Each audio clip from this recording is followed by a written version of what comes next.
e ana anoe punoi te hanai. Ka mea ihi alua I ka eke he I o. Mamuli o ka ike lihi ke kulana malui. Mea ka hiki ka pono a ke ku. Many longtime listeners know that our podcast platform was initially focused on interviews about the many spiritual paths that Myanmar offers meditators and monastics.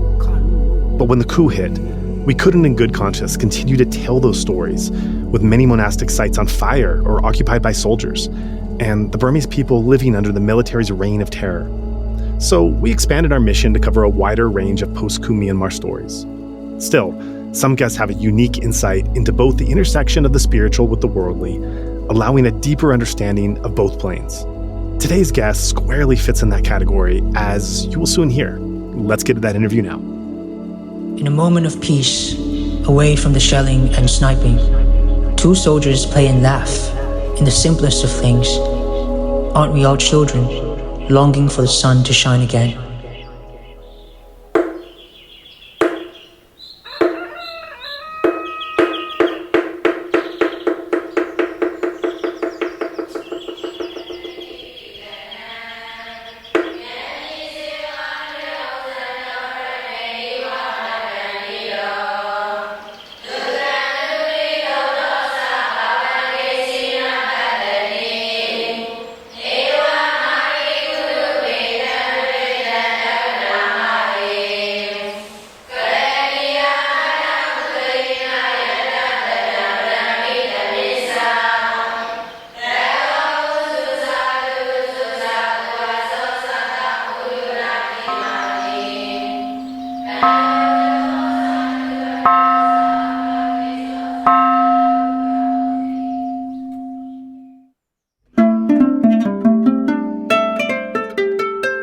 I'm really pleased to be talking to Stephen Smith for this episode of Insight Myanmar podcast.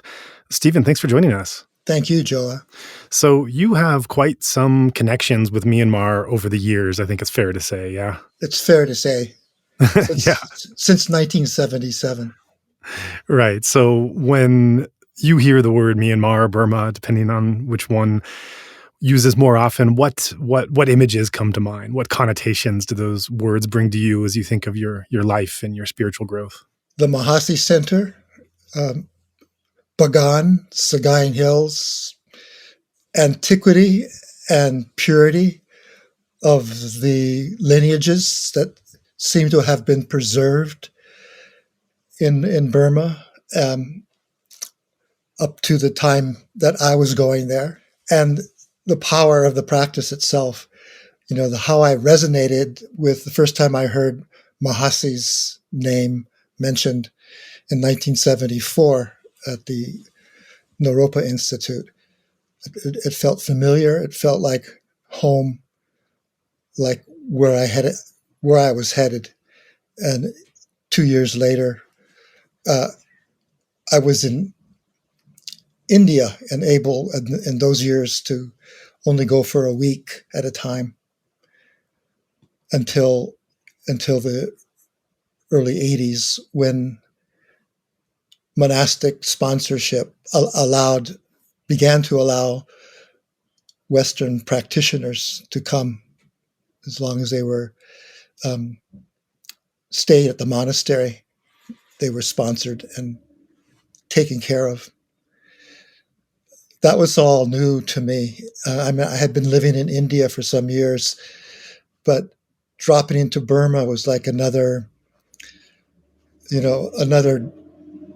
huge plunge into the power of this dispensation of the Buddha's Dhamma, because it felt to me in the monastic compound at Mahasi's that I was in the time of the Buddha, and seeing monks and nuns move slowly and seeing their faith, their devotion to Mahasi and the other senior Nayaka Sayadaw's was just profound and inspiring to me. What year was your first visit? 1977.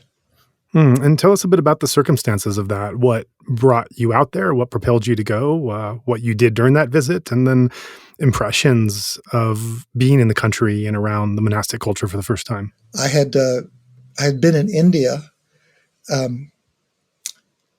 Graham White and I had managed the first Western teachers retreat at the Thai temple in Bodh Gaya. And that was, I think it was a month-long retreat. And we planned, the Western teachers and students, and Graham and I planned to visit the heads of the traditions. So we were planned to go and meet Mahasi in Burma at that time. And that's what we did in March of 1977. We went from Bodh Gaya to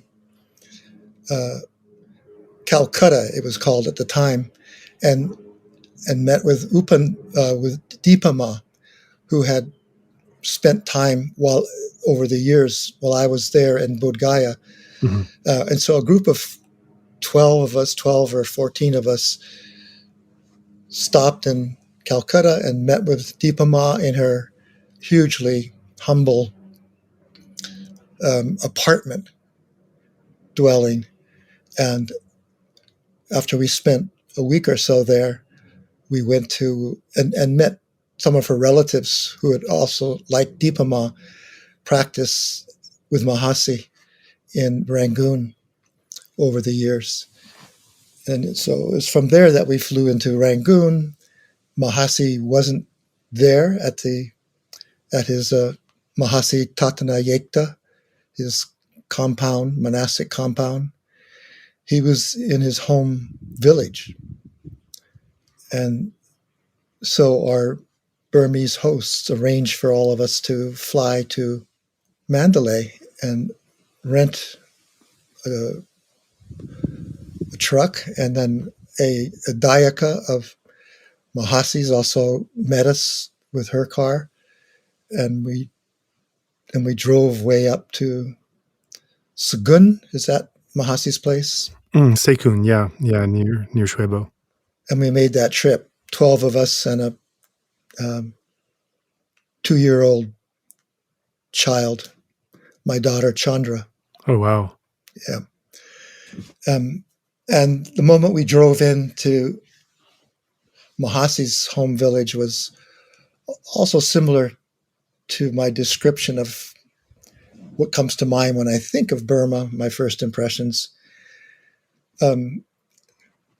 Like it was going back in time, that the monastic compound and the ordained nuns and monks and lay people, it could have been the early centuries in the time of the Buddha, 2,600 years ago, except for the trucks and, a few modern amenities. It just seemed ancient and powerful and pure. And that we drove in right as Mahasi Sayadaw was giving a Dhamma talk in an open pavilion, open-walled pavilion. And as soon as we drove in, he stopped the talk and clearly asked Burmese disciples to greet us and take care of us. So they immediately showed up and did just that. They saw us to our rooms and where we can wash and bathe and have a midday meal, and were incredibly kind. And the first emotion I actually felt upon kind of entering that realm was their total faith. Their faith in the Dhamma, in Mahasi, in the teachings, in taking care of us, their happiness for us, combination of appreciating that we would come all the way from this, in their view, a Deva realm, meaning the West, America or Europe, to their the simplicity of the village life in Burma, to meet their teacher, the great Mahasi Sayadaw, and to have this desire that we had to immerse ourselves in deep Dhamma practice and study, understanding. So I just felt held by those emotions and by their service and their care, and so humbled by it. It's like it was a fruition of what faith meant in the Buddhist psychology. So we met with Mahasi and paid our respects, and the Western teachers presented him with their book or books and asked questions, and we just had an hour or so of really lovely introduction with this incredible figurehead of the Dhamma in Burma, who I would only come to appreciate more and more as being a leader, along with a few of his contemporary colleagues, in bringing the Dhamma practice, sort of out of centuries of monastic enclosure to the lay life, making it available to others through shorter, non-purely monastic style retreats. They could come as lay people and practice for the length of time that they were able to, go back to their daily life and return when they could. He had that stature of being a superman, super person of the Dhamma, and really interested in seeing it spread. His own faith was so apparent, and he clearly seemed like this. The feeling around him was vastness and void, this radiating presence and emptiness at the same time. It was so indescribable, but very powerful, kind of goosebump energy to be in his presence and in the context of these simple villagers way in Upper Burma who devoted their lives to the Buddha and to their teacher in Mahasi, and to caring for the monks and nuns, for the teachings. It was the first time I had a sense of what Sangha, the meaning of Sangha was, the community of monks and nuns, lay women, lay men practitioners, and even the young people. As I soon found out, they were retreats for kids, really quite young. In later years, Mahasi's heir, Sayadaw U Pandita, in the New Year month of April, the whole Mahasi Center in Rangoon became, and later Pandita Rama U Pandita's monastic compound in Rangoon, was virtually taken over during a period of time with young nuns and monks, samaneras, as kids. And they would be kids, but they'd also have pretty deep transmission of how to meditate, shorter periods of time for them, and then they'd be kids, and run around and kind of act like it, but then they would kind of straighten up around the senior nuns and monks, and they would get some study time and then practice time, and it was their first entry into the discipline of the Dhamma. It was incredibly inspiring to see it at such a young age, young people getting a sense of what it's like to view life and the world and people and each other and themselves through the lens of the Buddhist teachings. So while I was there that very first time and felt that faith at the Mahasi home monastery in his home village in Sigon, I vowed that if Burma ever opened, because this was the week-long visa that allowed, tourist visa in the 70s, that if Burma ever opened, I would come back and ordain with Mahasi.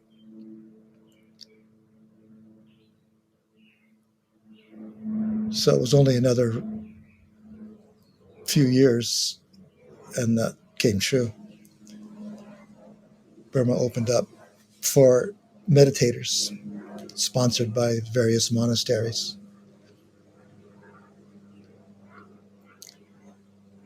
And whatever was ignited when I first heard Mahasi's name in Boulder, Colorado in 1974, 6 or 7 years later, came to this fruition. Here I was now in preparation. I actually took the lower Samanera ordination with Tangpulu Sayadaw, another great Burmese senior monk and force field of the Dhamma. I took the lower ordination with him under the Bodhi tree in Bodh Gaya with a number of my friends and colleagues who were ordained for a short period of time, a few days or a week, maybe a month at the longest. I stayed in the robes of the Samanera, novice monk, with the intention to take the higher ordination once I got into Burma. So I went from Bodh Gaya to Dhaka, Bangladesh, and stayed with some friends who worked for NGOs in Dhaka, and still in robes with a friend of mine who was in robes. We were there for a while, and then we flew into Rangoon. Went right to the Mahasi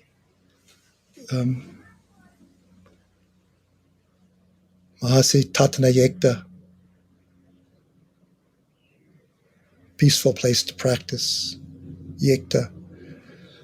And right away, we were taken to meet Mahasi Sayadaw, and it was arranged within the next 2 or 3 days to take the higher ordination with him.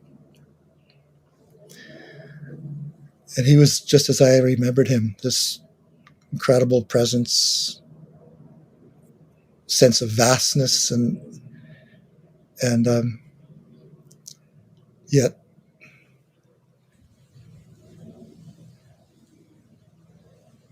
transparent personality, like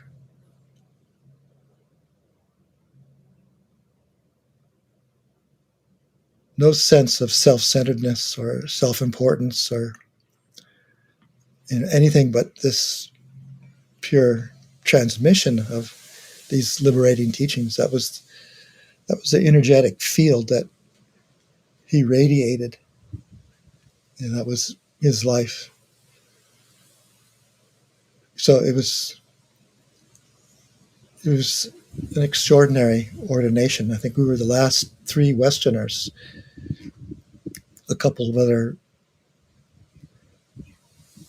I think they were Canadians, and then one other American or European. 3 or 4 of us.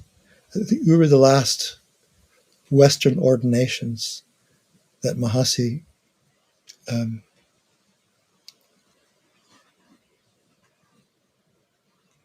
arranged and welcomed us into the Bhikkhu Sangha before he passed away later that year.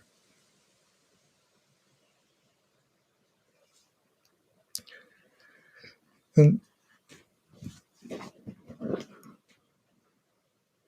I'm lucky to have had the youth and the energy, the virya, and the inspiration, to practice there, because the Western students were just beginning to come and find places to practice in Burma.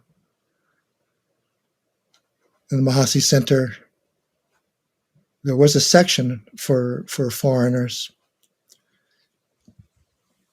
that had never been that filled up with particularly young Western foreigners, section for women and a section for men. Even after being ordained, we stayed in the same foreigners building as the lay Western men, in my case, and similarly with women. Lay women would stay where the nuns were practicing. There were plenty of challenges, particularly in the rainy season.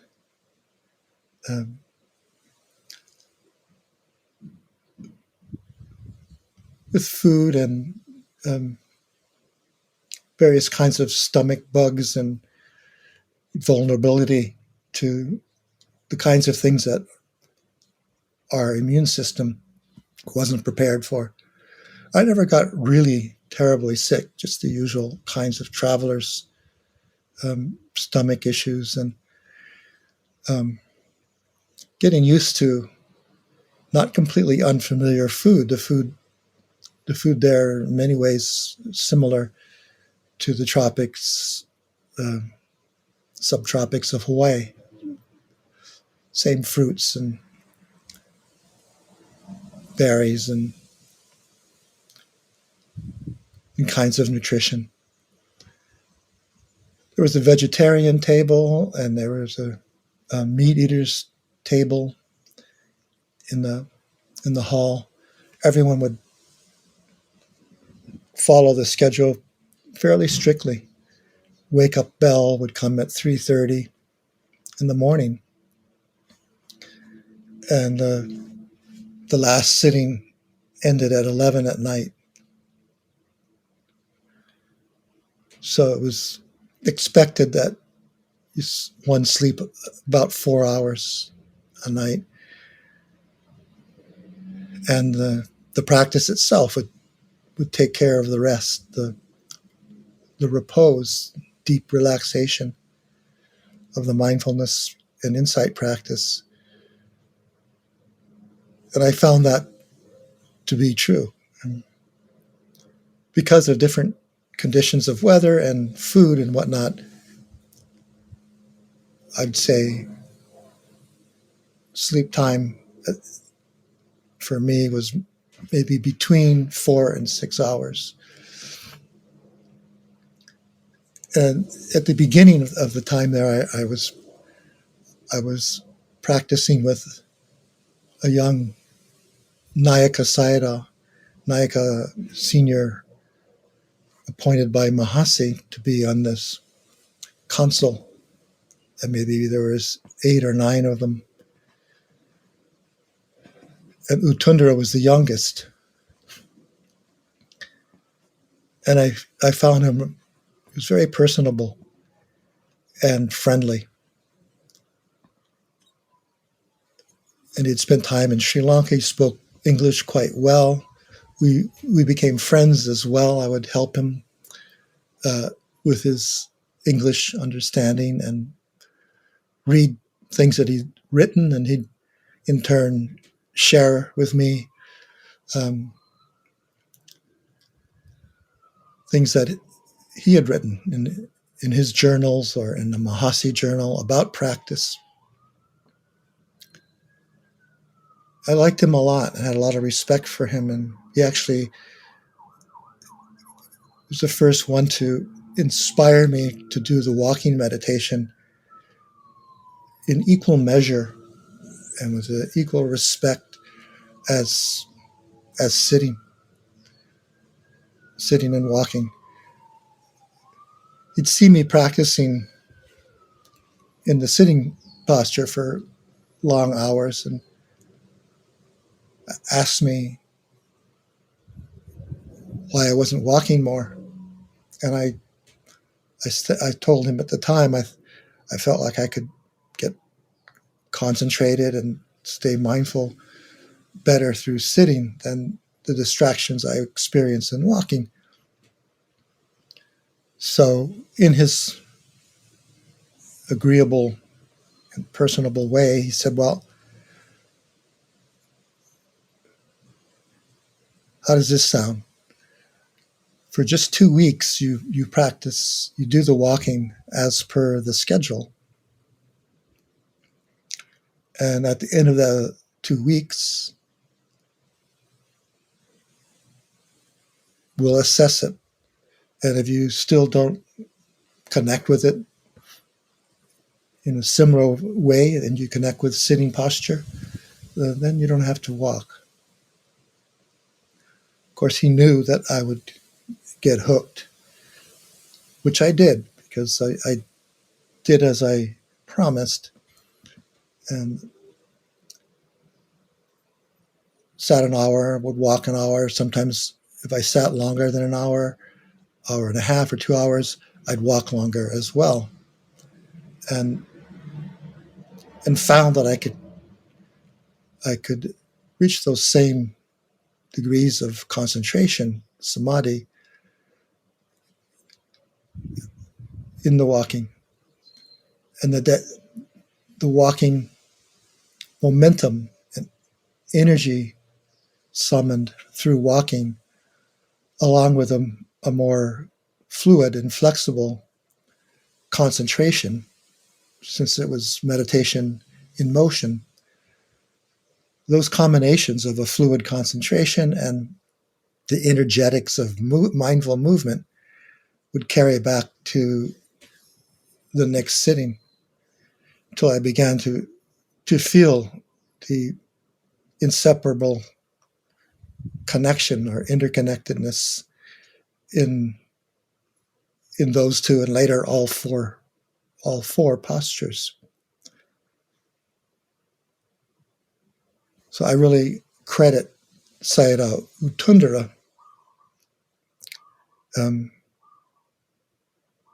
for teaching me the magic and power of the walking meditation.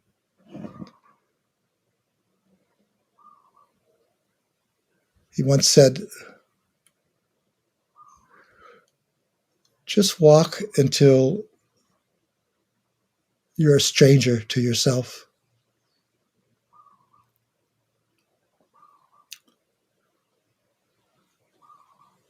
I didn't ask what he meant at the time, but I took that in.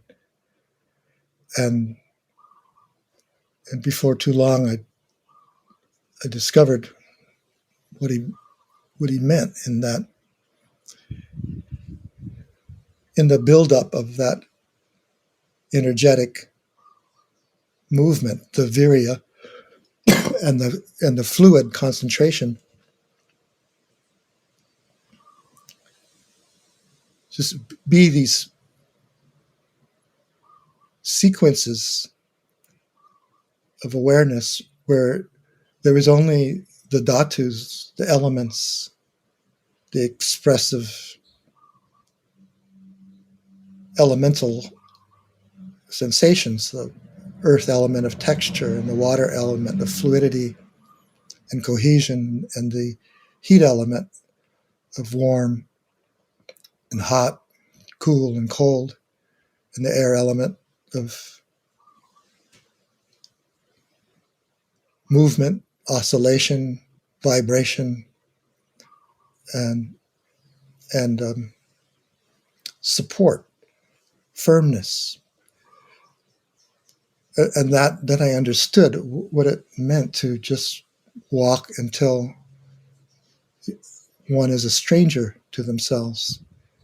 That is, there was no self-referencing of the experience. I'm experiencing this, or surely there would be thoughts, well, this was interesting, or I'm feeling tired or hungry, or normal thoughts. But in practice mode, in moments of really being connected, mindful with the process of movement, it became exquisitely clear that it was just the dance of the elements moving along with every lifting, moving, placing, shifting, lifting, moving, placing, shifting, stopping, standing, turning. And it became exquisitely interesting to me to experience the body from within the body in this way, and to begin to connect with that experiential, direct reality, not filtered through thoughts or conceptual knowledge. Utundra was a really good Dhamma friend in that way and teacher to me. I was sad to learn that he got sick, I think pneumonia, and he was allergic to penicillin, and he passed away. I think he was just 47 years old. He would have been I think a really prominent teacher for Westerners there in Burma and in the West, which a number of us Westerners felt he would be invited to Europe and America. So after that 1982 period of practicing as a monk, I went to Australia, where Joseph Goldstein was teaching a retreat as still a monk, and with a good monk friend of mine who had been the one to accompany me from Bodh Gaya to Dhaka to Rangoon the previous year. And at the end of that retreat that Joseph was teaching at a retreat center near Sydney,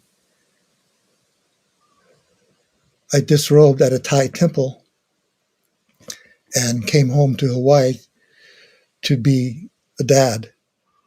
My daughter was 6 years old, and spend time with her here in Hawaii. And then after some months, 3 or 4 months, she went to be with her mom on the eastern coast of the continent. And I went back to Burma, and this time I ordained with Sayadaw U Pandita, who I had began to practice with toward the end of my previous term as a monk,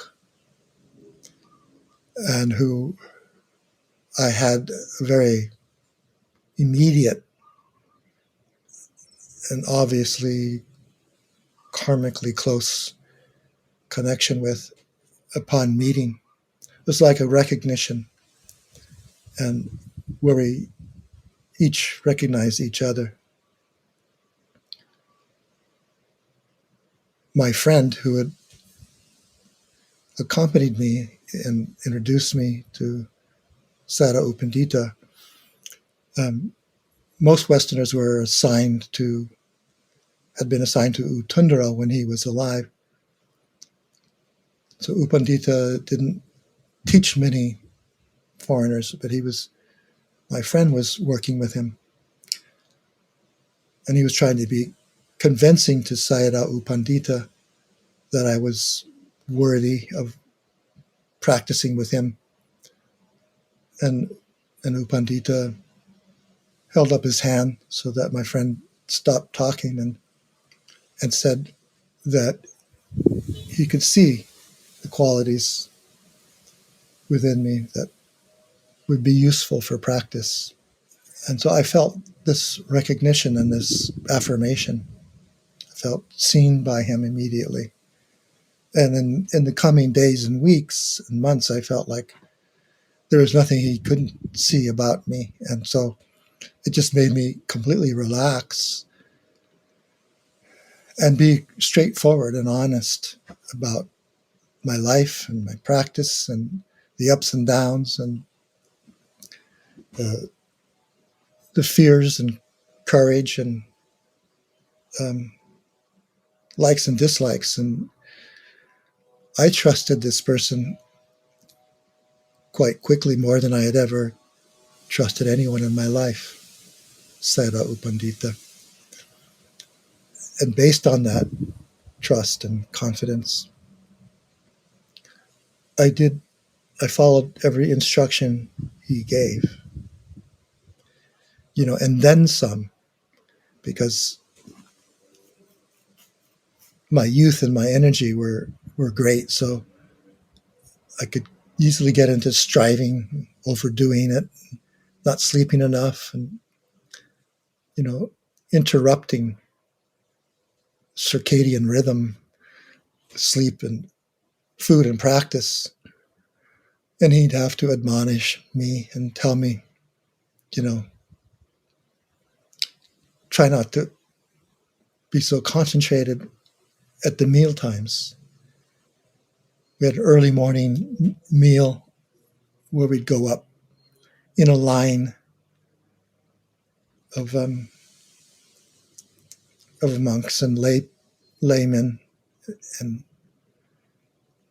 nuns and laywomen in another line.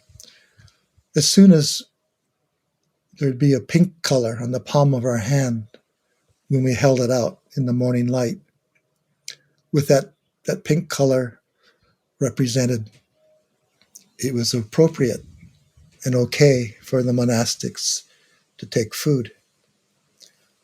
Whereas normally take no solid food after 12 o'clock.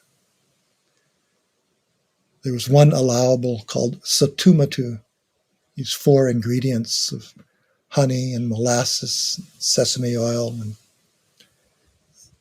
one other ingredient. Most of it was awful. A couple of brands that we learned after a while were given to us from by U Pandita or other senior monks were quite good. And that's an allowable. That means that later in the day, when we haven't eaten, for 6 or 7 or 8 hours, so often like 8 or 9 in the evening, if we were still had the energy for more practice, we would take this bit of sweet, nurturing satumatu. I appreciated when U Pandita would admonish me and tell me to get more sleep, because I would sometimes shorten my sleep to 2 hours or 90 minutes. And he'd speak of the importance of sleep and food and physical and mental energy, and how all these things needed to come together, and the dangers in striving. And he liked virya. He really liked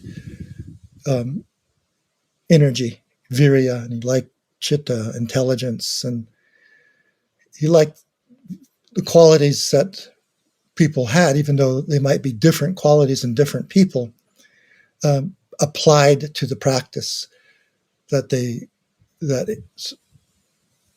some of us would discover what we did have, and develop that quality or those qualities. But he was very good at regulating and modulating so as to not overcharge, or undercharge our system. He was always looking for balance. I describe Sayadaw U Pandita as someone who looked through the lens of the 7 awakening factors, for example, in determining balance, the energizing qualities of precision, awareness, what's often called investigation, and then energy itself, and the piti, or joyous intrigue, interest that would arise from, for example, when I mentioned walking until I'm a complete stranger to myself. It's fascinating. It's like kind of dropping in on a subatomic level to our system, our physical mental system from within.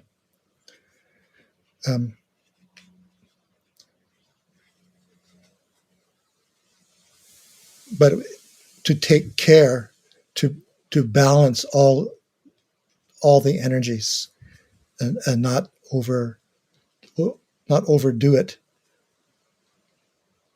as I did often in the early years with striving, took energy beyond its usefulness of working with concentration. So I think I've been talking about balancing the energizing factors of the precise discernment of physical mental phenomena, sometimes called investigation, and the virya, the energy itself, and the intrigue, or the joyous interest, that all lift the mind and body and give it buoyancy and sustaining energy, to balance those with the calming qualities, tranquility, concentration, and equanimity, with mindfulness as the central and a core quality of the practice that initiates the awakening factors and balances them, matures them, brings them to fruition. That's how I saw U Pandita. That's how I realized he was viewing yogis and practice through that lens.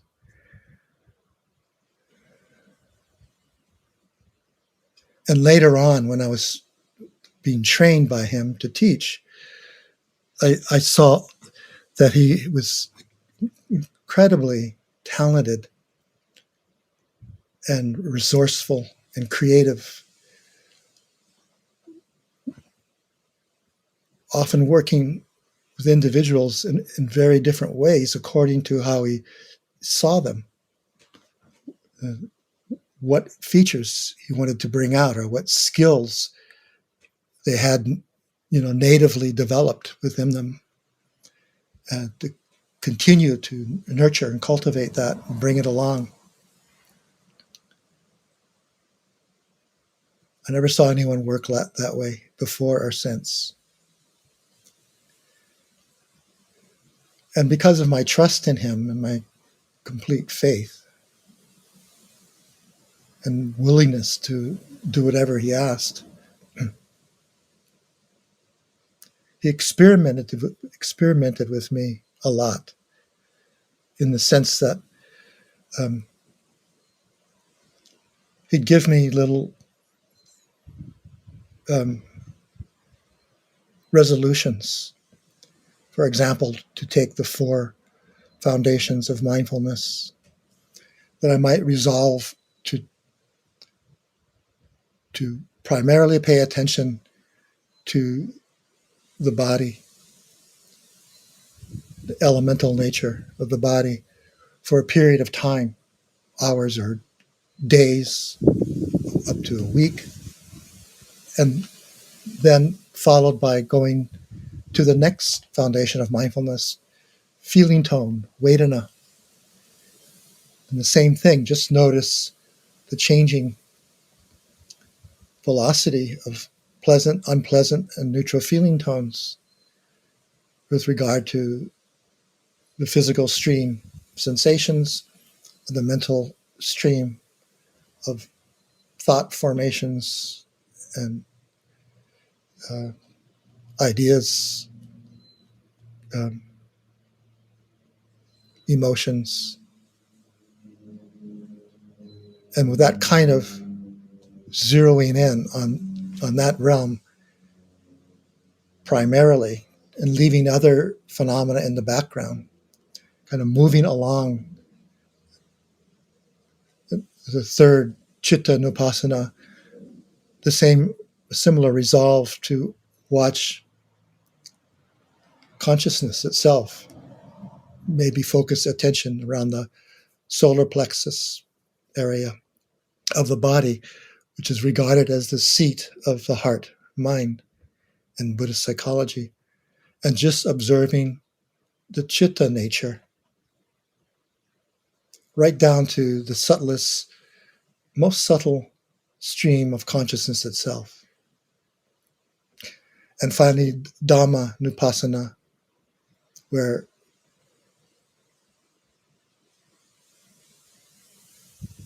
the phenomena that arise out of chitta are noticed and known. For example, the sixth sense door awareness could fall under this category of noticing, abiding in the awareness of seeing, hearing, smelling, tasting, touching, thinking, as they appear in the moment that they appear at that sense door, unfiltered by mental commentary. Just as the phenomena enter that sense door in the moment of that seeing consciousness, hearing consciousness, sensing consciousness, knowing consciousness, being right there.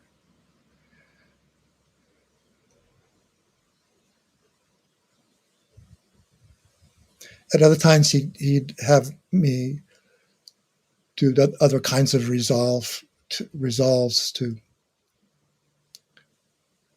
re-experience something I had experienced before, or to experience the Dhamma or Sila, Samadhi, Panya that had not yet been experienced.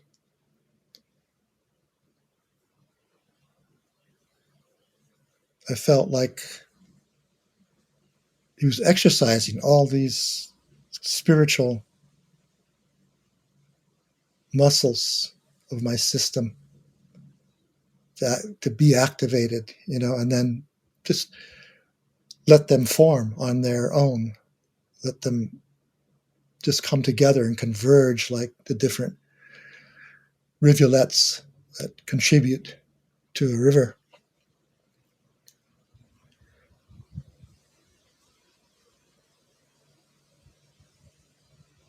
So there's always something that would be offered like that, those kinds of exercises in addition to others. And sometimes he would just take me back for whatever his reasons, I don't know now, to the simplicity of 1 hour sit, 1 hour walk. It would be like refreshing, to refresh the system.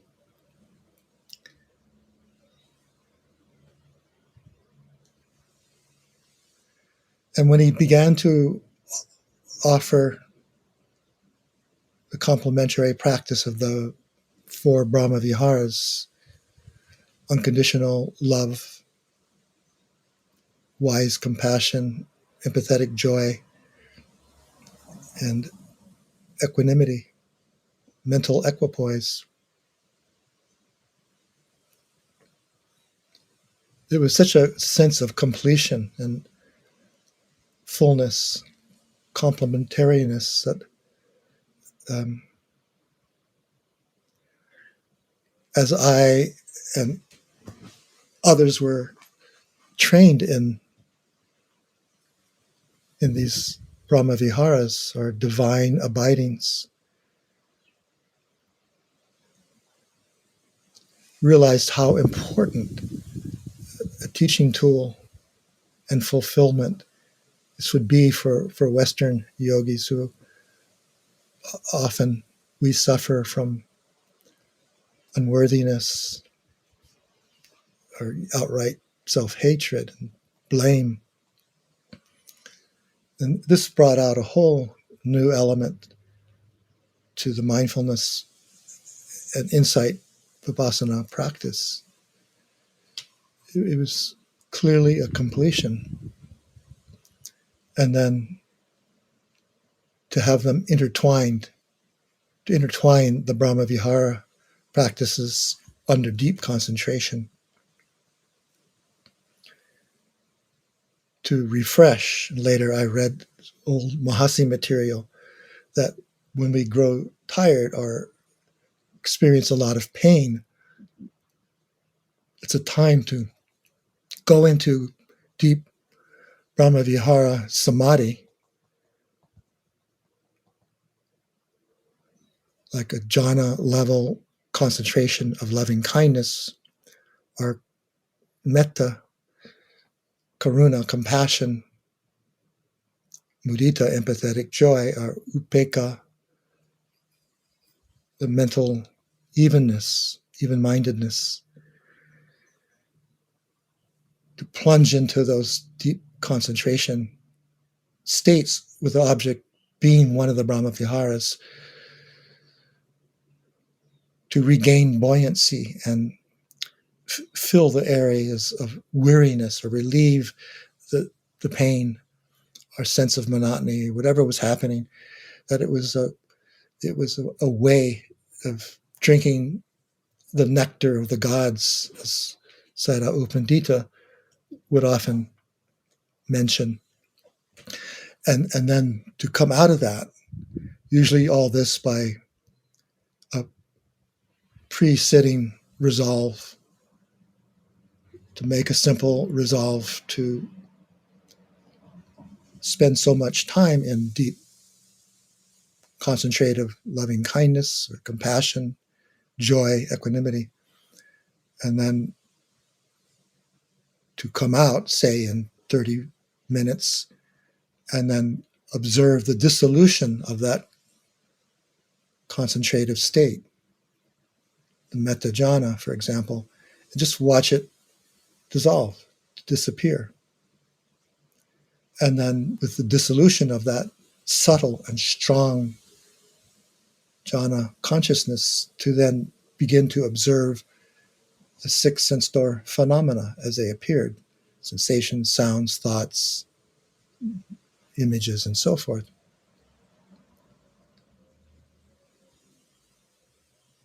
And then that's the way he worked with me, for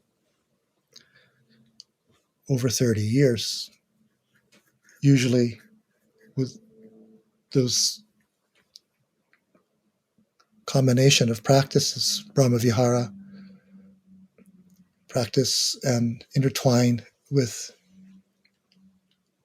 insight meditation practice.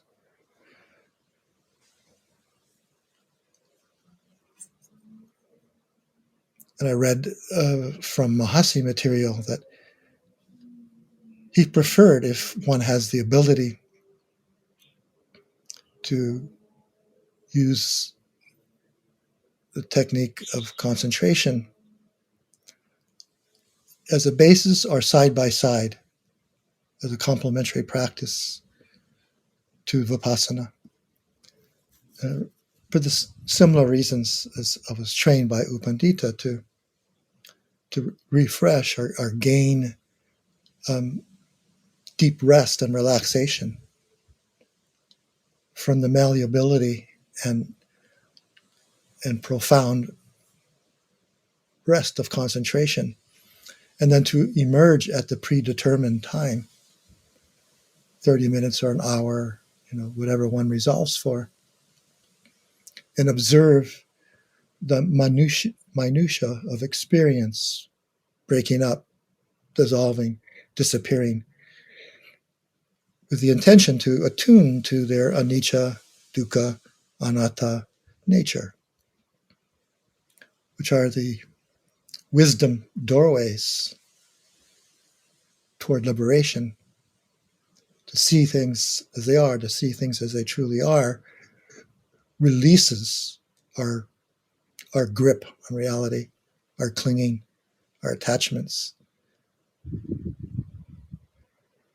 And as our system learns this process to be just concentrated enough,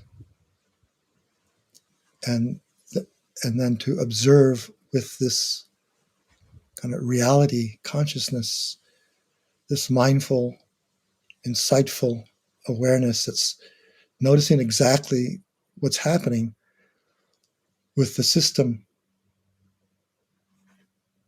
we're born with. This body as the body as felt from within the body, and this mind as the mind as felt from within consciousness, within the mind, heart. And to notice what's there and how it's behaving. Sayadaw U Pandita would describe it this way. What's there, the physical sensations, the thoughts, the sound moments, and how it's behaving. Is it staying? Is it disappearing? How is it being experienced?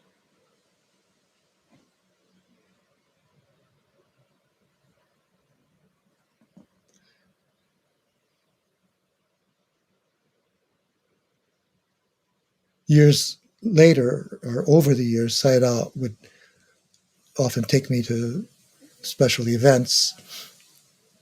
And one event was the funeral of the great Swajin Sayadaw up in the Sagaing Hills. Swajin Sayadaw was the head of the Golden Order, which is the lineage that Mahasi and many of his colleagues belonged to, the Golden Order. So we went to this affair that the Swajin Sayadaw had taken great care to outline the exact procedure of what to do, after his demise, what would be done with his body and how, and what would be done with his remains and how, and who, what monks would handle the remains, and the chanting, the whole procedure was meticulously written down. Because it was said that when the Mingun Sayadaw passed away, he had done the same thing, though perhaps not as meticulously written down and spelled out. So the government stepped in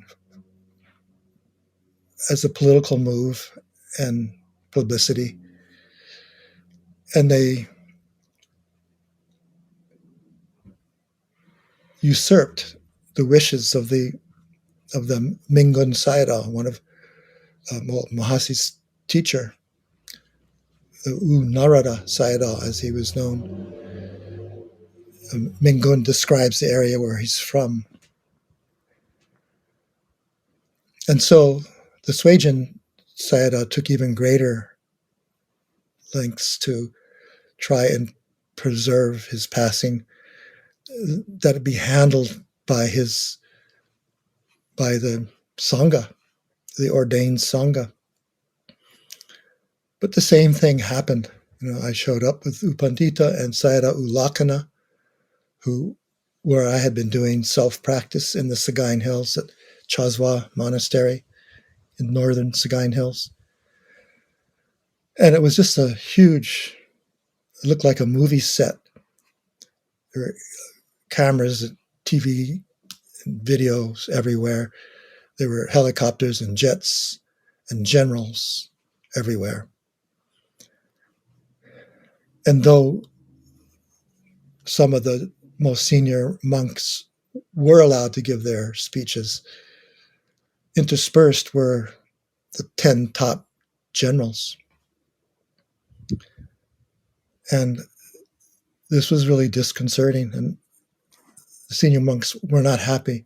Sayadaw U Pandita really didn't say a word, but he was one of the 10 Sayadaws who sat opposite one of the 10 generals for the ceremony, in which the generals then would offer the requisites to the monks, their basic needs, toiletries and satumatu, that suitable food for sangha after hours, and the various things that they needed.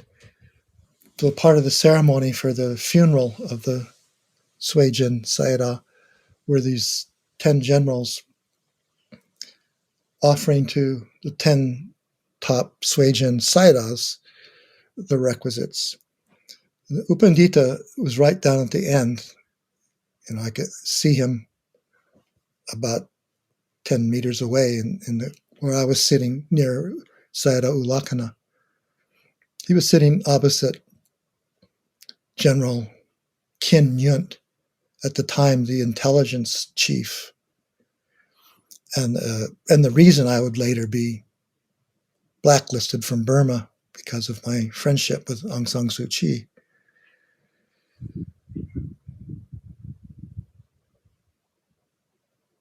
So just at the time when the generals were bending down to pick up their offering and appropriately offer it to the 10 Suijin Sayadaws, U Pandita stood up and walked out of the tent that had been set up for about 10,000 people just on the inside, and signaled to Sayadaw U Lakkhana and I, and got into the car, and his driver drove off.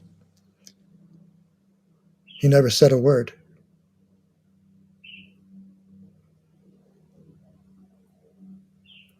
Never said a word.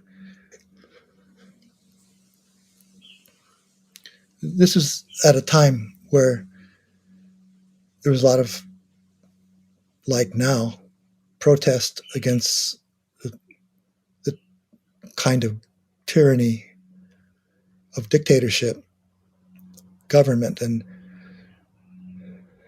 Westerners as well as Burmese hesitated and even coming to Burma because of those conditions. And there'd often be questions at U Pandita's Rangoon, as it was known in those days, Yangon now, at his monastic compound.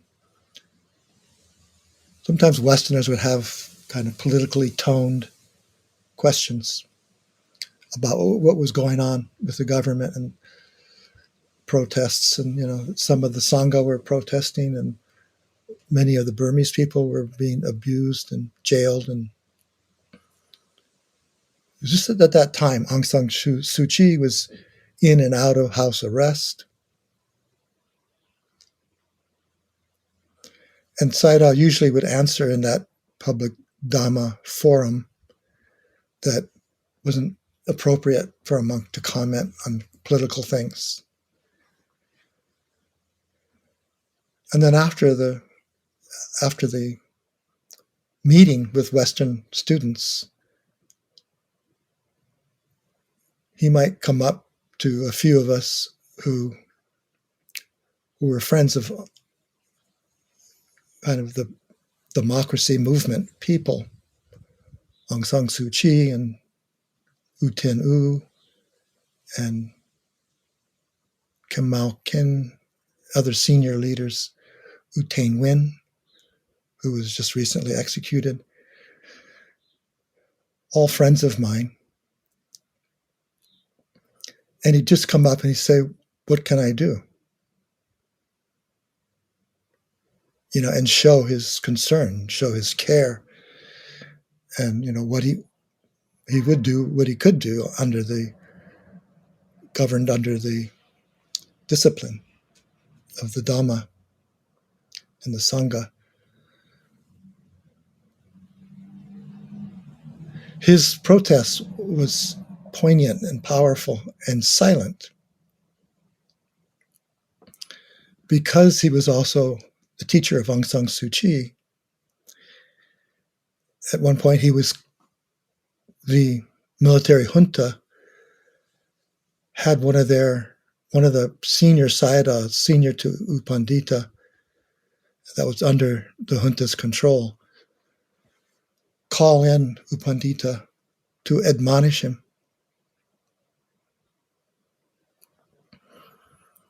So Sayadaw put on his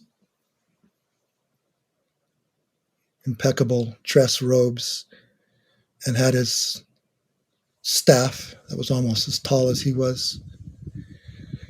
And he went to the compound of this senior Sayadaw under the control of the junta.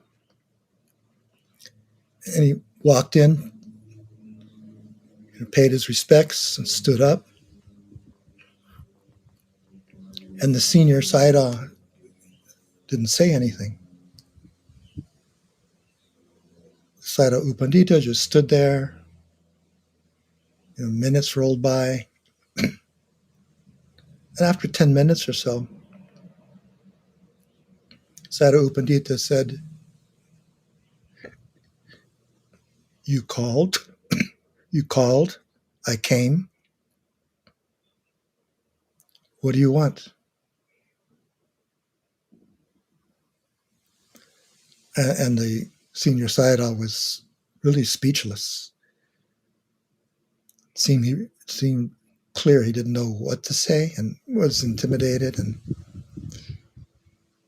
so he didn't say anything. And U Pandita paid his respects and left. Those were his poignant ways of expressing his dissatisfaction with the government.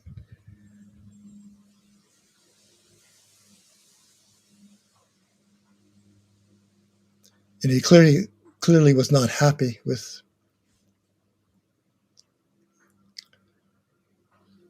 the government or how they were treating the people of Burma or those in the Sangha that did protest. Sayadaw Ji was fairly strict in separating politics from the doings of the Sangha. There are instances where it's appropriate and known that a Sangha, an ordained Sangha, can turn their bowl upside down as a way of expressing dissatisfaction and a deep moral sense of government injustice and wrongdoing.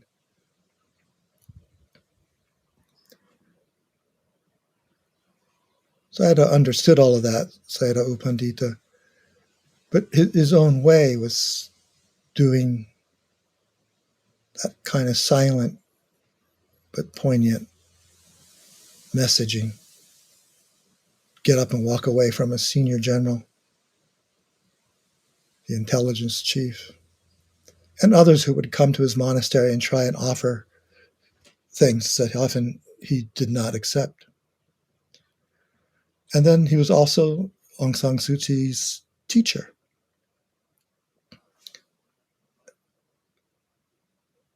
And some of my visits to Aung San Suu Kyi, separate from my personal visits where I would go for tea at her home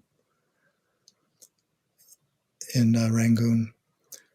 Sometimes I went with Sayadaw and a group of monks and some of the Nepalese and Burmese nuns known to Aung San Suu Kyi. And she would offer a dana to the monks, and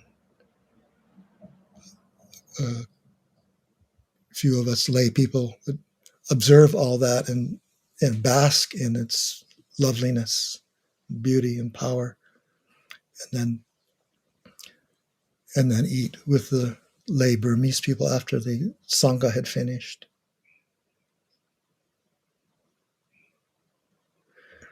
In that way, I got to know her husband, Michael, and her sons, Kim and Alexander,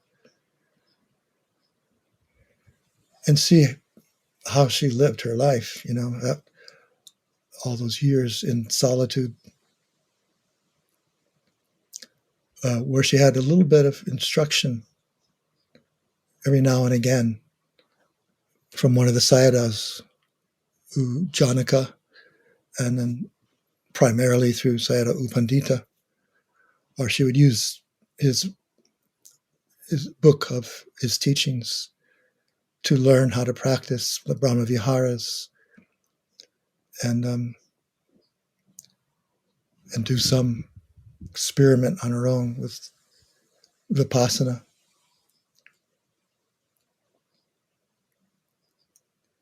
And I got to meet her colleagues, as I mentioned, U Tin U or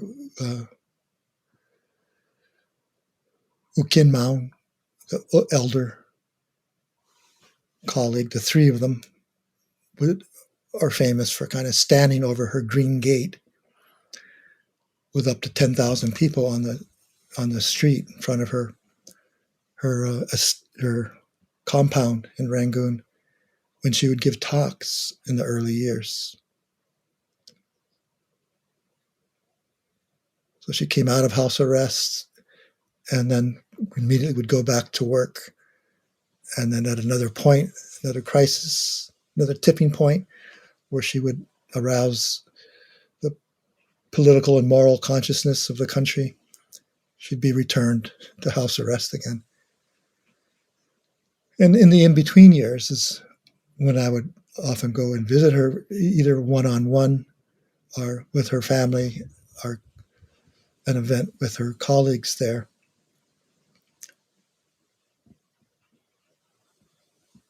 A number of them who were part of the recent parliament that were all put under house arrest last year after the coup, the military coup in February of last year.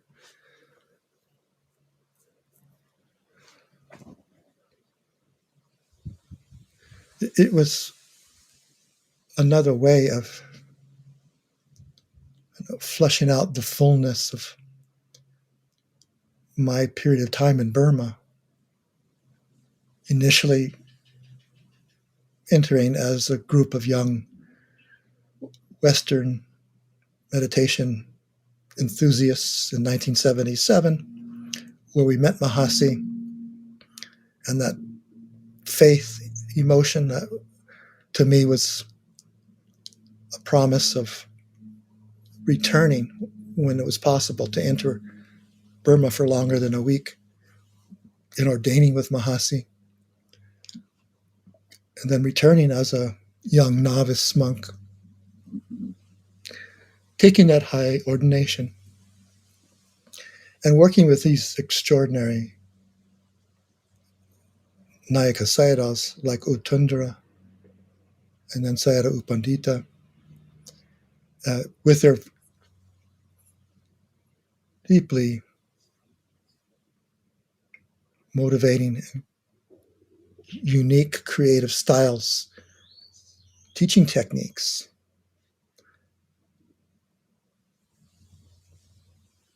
I kept the notes of all my retreat practice, a little notebook of what I'd be reporting and the instructions I get from Sayadaw.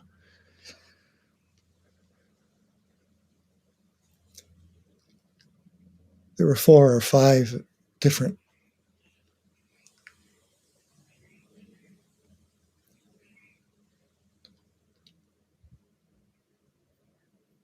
resolves to approach the Dhamma practice similar to what I did with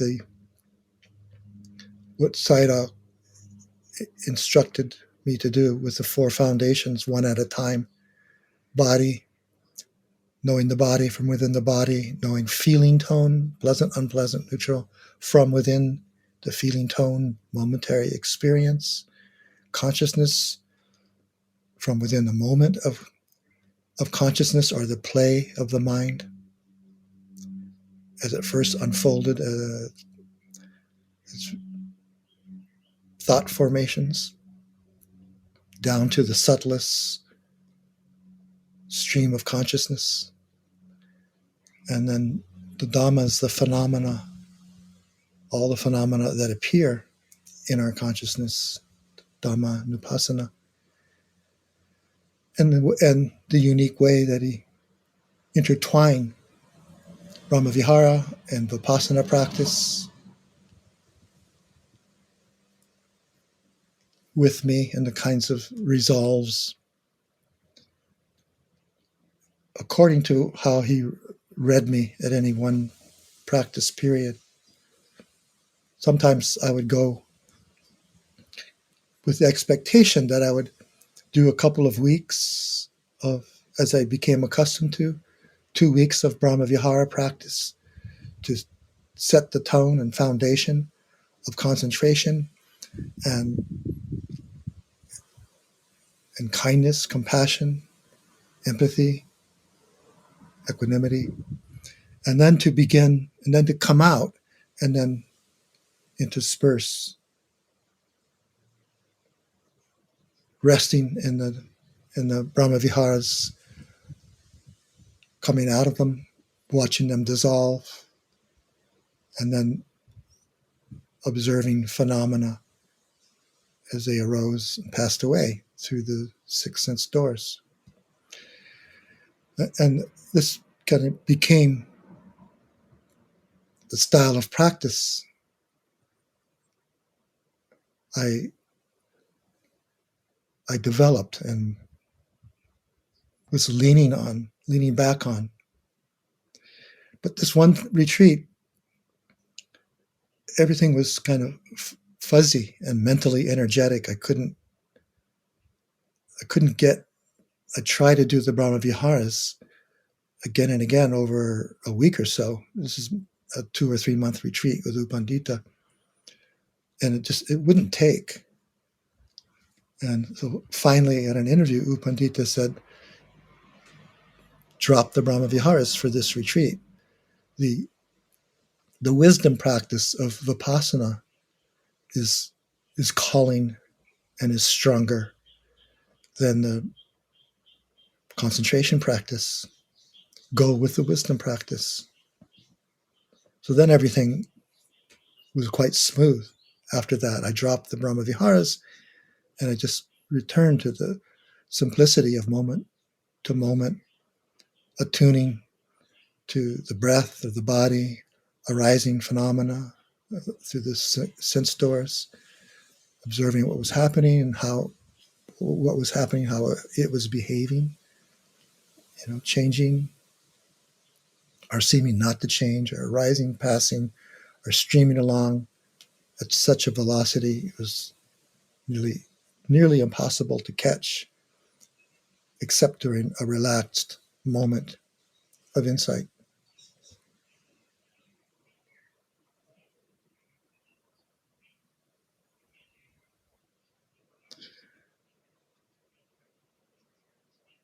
It was a pleasure to invite U Pandita to America and to Hawaii, where he did a retreat here. I think it was 1986 on the Big Island at a retreat center down the Kona coast. He used to talk about Madame Pele, our mythical fire goddess, as being similar to some of the mythic beings in in the Buddhist cosmology, somewhat of a deva, but also somewhat of a asura, maybe, or daka, I can't quite remember. The deva being benevolent and light, the asura being more fiery, warlike, as is the Hawaiian mythic goddess of fire, Madame Pele, for her creation of these islands and for the destruction that a river of lava can have on people's lands and home, still to this day. So he was there at a time when there was an eruption for the first time in many, many years, 1986. And you could see the smoke and color in the evening sky. And eventually he took him up there to view the live volcano, Madame Pele, and all her forms of steam, fire, and lava lakes.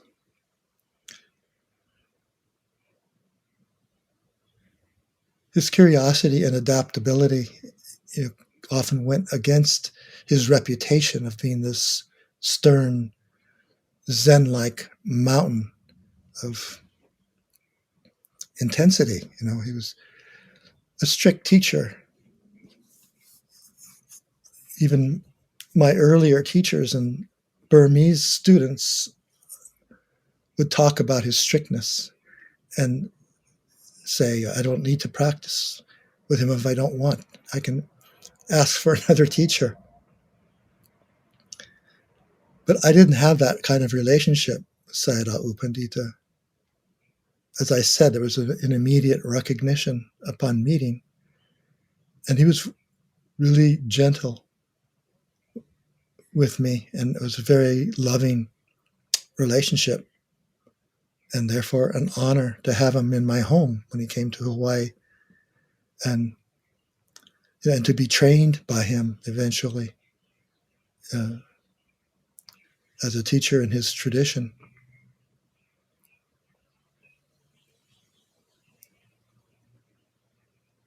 There's no end of the respect and admiration I feel for him, and I think his strictness was, part of his personality and part of his kind of preservation instinct for the Dhamma itself. Both Mahasi Sayadaw and other senior Nayaka Sayadaws had a concern that the Dhamma would eventually be challenged and potentially disappear in Burma. And so it was really important to see that it was established in other Southeast and South Asian countries like Sri Lanka and the West, America, Europe, Australia. So much of the inspiration for their mission was that,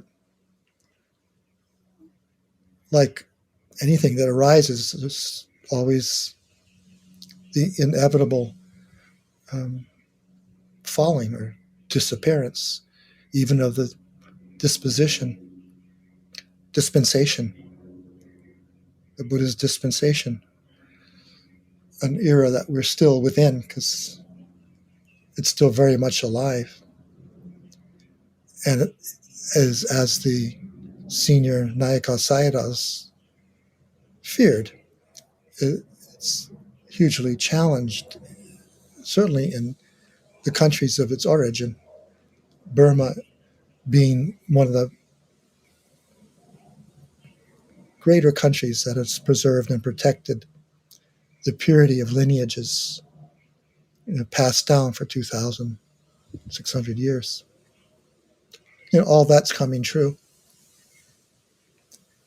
And there's a real move to preserve the purity and integrity of the lineages, whichever lineage one has come from. As the elders pass away, U Pandita now passed away some 6 or 7 years ago now. He was 95. I went to his funeral. I think there was only a few of us Westerners who had practiced with him all of our Dhamma lives.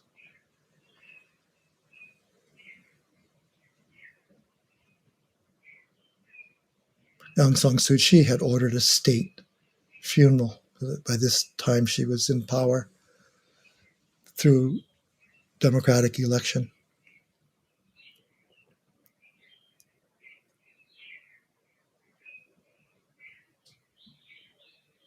It was the last gathering so far of many elders, many elder nuns, monks, laymen, laywomen, primarily Burmese, and a few Western students, all together at his country compound, monastic compound, and the city one, Panditarama in Yangon.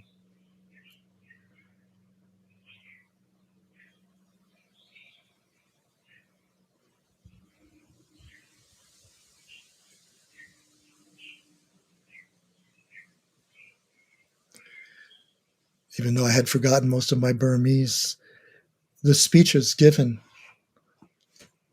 I could feel how stirring they were and how they went deep into the hearts of the thousands of people that came to honor the last rites and rituals of Sayadaw U Pandita.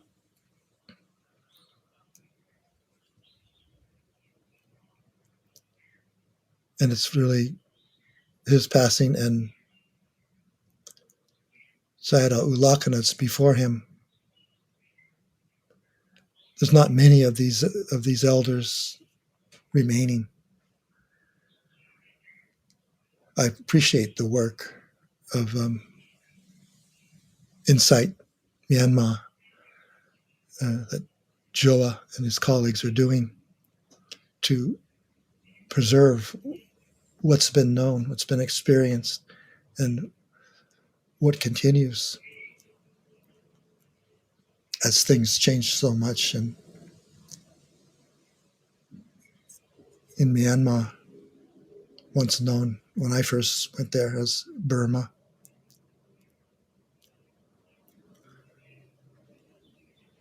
for a very long time, all the Burmese democracy leaders continued to call it Burma. It became an issue. The military junta was calling it Myanmar, and the democracy Burmese and most of us Westerners stuck to Burma for a long time, symbolically.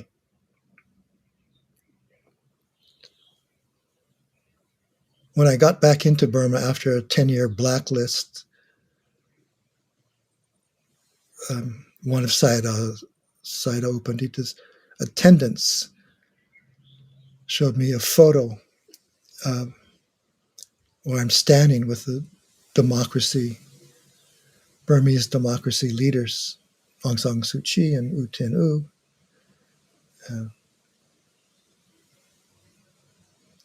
U Maung Kin, or U Kin Maung, U Tin Wayne, who was recently executed. And there I am in my Burmese lungi and dress top, and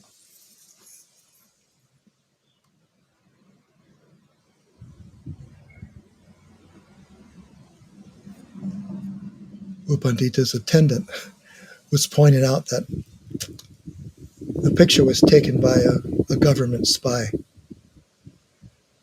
and that the likely reason that I was, identified. In addition, every time I entered her compound to visit with her, have tea with her, she liked to discuss politics, and I tried to steer conversation to Dhamma practice as instructed by Sayadaw U Pandita. But when I entered the compound, he had to show the passport and sign in. So the word was that I had visited her too many times. And then that's why I was blacklisted.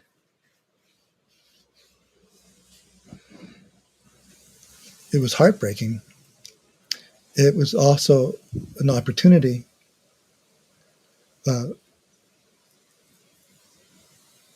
for Michelle McDonald to begin teaching the retreats. I was teaching in the Sagaing Hills with Sayadaw U Lakana at his Chazwa monastery.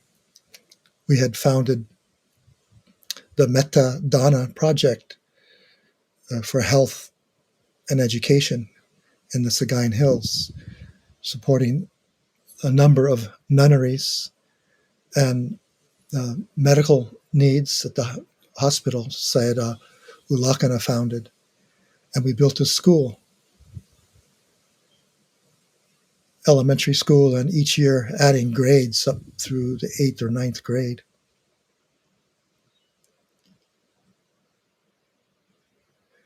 So when I couldn't get back in, I asked Michelle and Joseph to lead that year's retreat that I had started. U Lakana and I founded a Western retreat center, and he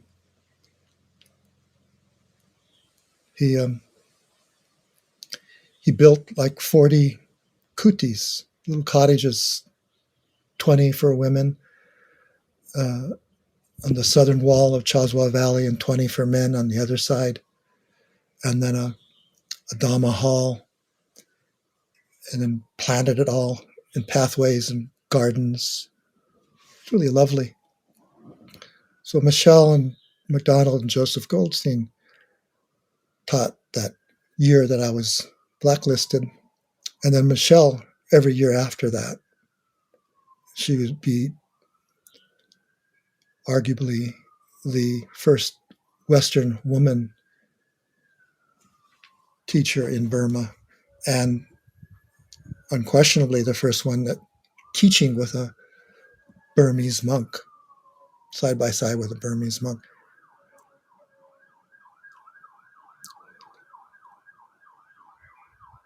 So that gave me a lot of joy that could be going on for the years I was banned. I changed passports and got back in a couple years later for 2 years, and then was discovered again, and then was absent for another 10 years until 2011. Then I was allowed back in, and we taught our last retreat there at the Chazwa Monastic and Foreigners Retreat Center in January of 2020, just before the pandemic. And that's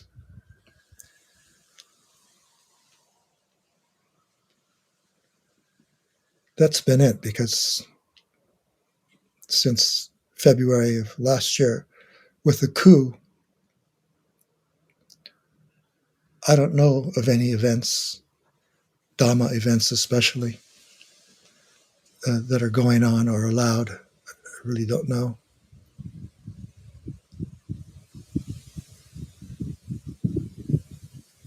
I think Burma's great gift to the world has been the Dhamma.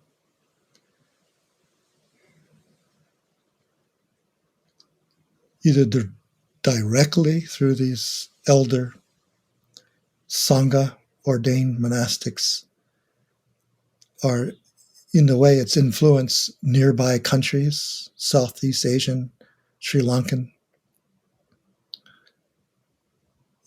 and certainly along with Thailand, it's inspired this Western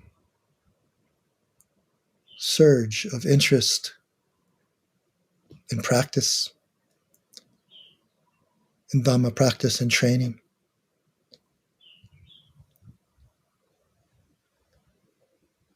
To the extent that our first teacher meetings were 6 or 8 Westerners between America and Europe, Australia. I think now they're counted in the hundreds. It's hard to tell what's, except from one's own heart, what's true and authentic and well-grounded, well anchored in this magical transmission of our teachers and teachers' teachers, back a couple of 100 years at least in this current form.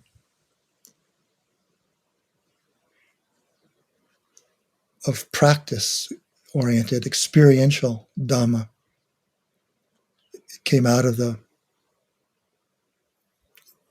more monastic study and concentration kinds of practices till around the mid-1800s, when the predecessors of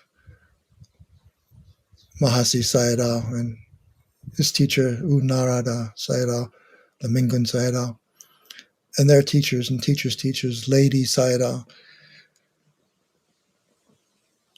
We can thank them and thank the country of Burma for valuing the Dhamma to the degree of protecting it, preserving it, sustaining the monastic community and the monasteries, practice centers for so long. We need it.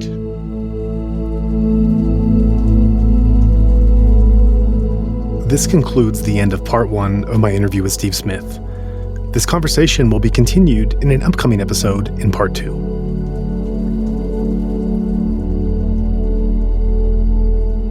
Many listeners know that in addition to running these podcast episodes, we also run a nonprofit, Better Burma, which carries out humanitarian projects across Myanmar.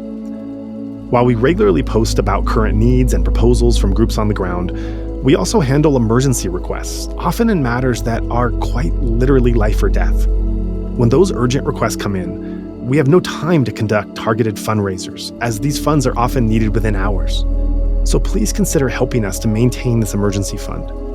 We want to stress that literally any amount you can give allows us to respond more flexibly and effectively when disaster strikes. If you would like to join in our mission to support those in Myanmar who are being impacted by the military coup, we welcome your contribution in any form, currency, or transfer method. Your donation will go on to support a wide range of humanitarian and media missions, aiding those local communities who need it most. Donations are directed to such causes as the Civil Disobedience Movement, CDM, families of deceased victims, internally displaced person IDP camps, food for impoverished communities, military defection campaigns, undercover journalists, refugee camps, monasteries and nunneries, education initiatives, the purchasing of protective equipment and medical supplies, COVID relief, and more. We also make sure that our donation fund supports a diverse range of religious and ethnic groups across the country. We invite you to visit our website to learn more about past projects, as well as upcoming needs. You can give a general donation or earmark your contribution to a specific activity or project you would like to support, perhaps even something you heard about in this very episode. All of this humanitarian work is carried out by our nonprofit mission, Better Burma. Any donation you give on our Insight Myanmar website is directed towards this fund. Alternatively, you can also visit the Better Burma website, betterburma.org, and donate directly there. In either case, your donation goes to the same cause, and both websites accept credit card. You can also give via PayPal by going to paypal.me/betterburma. Additionally, we can take donations through Patreon, Venmo, GoFundMe, and Cash App. Simply search Better Burma on each platform and you'll find our account. You can also visit either website for specific links to these respective accounts or email us at info@betterburma.org. That's Better Burma, one word, spelled BETTERBURMA.org. If you would like to give in another way, please contact us. We also invite you to check out our range of handicrafts that are sourced from vulnerable artisan communities across Myanmar, available at allocacrafts.com. Any purchase will not only support these artisan communities, but also our nonprofit's wider mission.